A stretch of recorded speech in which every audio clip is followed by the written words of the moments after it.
Audiobooks are taking Australia by storm, a third of all people choosing to listen to them. And for more on this, I'm joined by Steven Fenech, editor at Tech Guide. We'll talk about audiobooks very shortly, but we're going to talk about this little beauty. Yes, this is the new Macbook Pro 16-inch. This has just been released by Apple. This is what takes over now from the 15-inch model. Now, this is being a MacBook Pro, obviously aimed at professional users like your editors, photographers, creatives. And they've managed actually to fit in a 16-inch screen in the same footprint as the 15-inch screen. So it's only 0.7 of a millimetre thicker and only slightly heavier. So really good job there. You can actually spec this quite big to 8 terabytes of storage you can actually put on this, 64 gig of RAM. So it's a real workhorse for those mobile professionals. They've got also obviously the great Retina display, but what's really improved is the audio performance. They've got this amazing 6-speaker audio system in here now that, and you play it, it's like a little cinema that you can hear. It's amazing sound quality. And what they've also done too is improve the microphone. Like I've seen reviews that were recorded solely through the laptop's microphone, so it's kind of professional quality microphone built in as well. So across the board, Apple's really improved everything.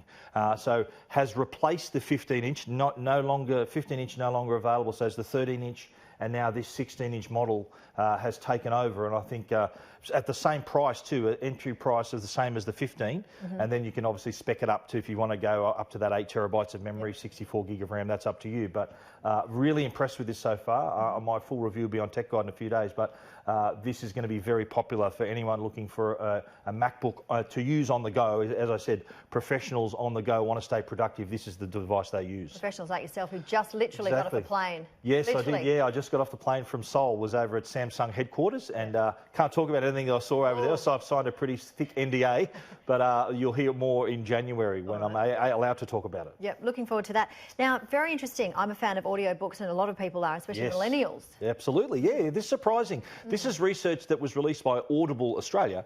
They've been here for 5 years now, so they released this data showing that not only do a third of all Australians listen to audiobooks, but 55% of millennials are also into this spoken word entertainment. And I'm a big fan of audiobooks, I've got to say. I listen to one in my car, when I'm training, when I'm walking, whatever. And it's really become so popular. So all those people you see walking around with headphones and earphones, a third of them are not listening to music, they're listening to audiobooks. There you go. And you're a fan, are you? Yeah, I do. You listen? Yeah. I'm a big fan as well. I love listening to, like I said, places where you don't normally get a chance to read, when you're walking, when you're driving. That's it. And you surprisingly get through a lot of the audiobooks. What I like is that it's a performance that you're hearing. So the person who's narrating the book is like an actor. They're really giving a great performance. But what I particularly like are the books that are actually read by the authors, and in particular by like people who've written their own books, like Hillary Clinton, for example, when she wrote the book What Happened, which describing what happened following her loss to Donald Trump in the election. She narrated that book. And it was like she was just talking to me about it. It was incredible. Other authors, I think Michelle Obama's book, she narrates it as well. So that's half the appeal as well. Not only the convenience, but having that kind of the author narrating as well. And also some celebrities. I mean, who wouldn't want to listen to Morgan Freeman in an audiobook? Absolutely right. Stephen Fry narrating all the Harry Potter books as well. So that's excellent. But what it also does, audiobooks helps motivate people to get things done. Like a lot of people, the research showed that a lot of people actually get up and actually do their cleaning while they're listening to their audiobook. So it helps motivate them to get their chores done. At least they've got something to listen to while they're doing it. So our houses are being cleaned as well. While we're listening. All right. Did you get some sleep on the plane? I did, yeah. Actually, I had a great sleep on the plane. Yeah, I'm feeling fine. Excellent. Yeah. All right. We'll see you next week in the Look studio, forward or to you're it. somewhere else? No, I'll be in Sydney this week. Yeah. All right. Thanks, Stephen.